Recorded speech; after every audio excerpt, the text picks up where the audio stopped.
রাস্তা জুড়ে মঞ্চ, ঘুমে ট্রাফিক, পৌর নিগম। রাজধানীর রবীন্দ্র ভবনের সামনে রাজনৈতিক দলের ড্রামা শেষ হয়ে গেছে সপ্তাহখানেক, অথচ রাস্তায় মঞ্চ এখনো সরানো হয়নি। আগরতলা শহরে এখন এমনিতেই দমবন্ধকর পরিস্থিতি।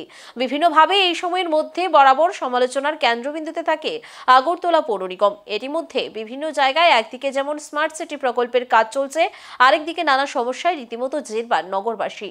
এই আবহে আগরতলা শহরের বিভিন্ন জায়গাতেই দিনের পর দিন মঞ্চের নামে জায়গা দখল করে রাখার যে প্রতিযোগিতা চলছে, ঠিক একই রকম ভাবে রবীন্দ্র ভবনের সামনে রাজনৈতিক দলের মঞ্চ সাজানো হয়েছিল এবং মঞ্চ এখনো পর্যন্ত থাকায় বিশেষ অসুবিধার সম্মুখীন হতে হচ্ছে সাধারণ মানুষ থেকে শুরু করে যান চালকদের।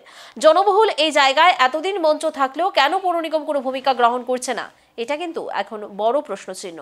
সরাসরি বিভিন্ন অংশের যান চালক থেকে শুরু করে সাধারণ মানুষেরা এ ব্যাপারে প্রশ্ন তুলছেন, পৌর নিগমের ভূমিকা নিয়ে সমালোচনায় মুখরিত হচ্ছেন। প্রবলেম হচ্ছে এই মঞ্চটা যদি না থাকতো তাহলে আমি গাড়িটা এখানে পার্ক করতে পারতাম। এখন মঞ্চটা থাকাতে গাড়িটা পার্ক করতে হবে। হ্যাঁ, অবশ্যই জাম লাগে।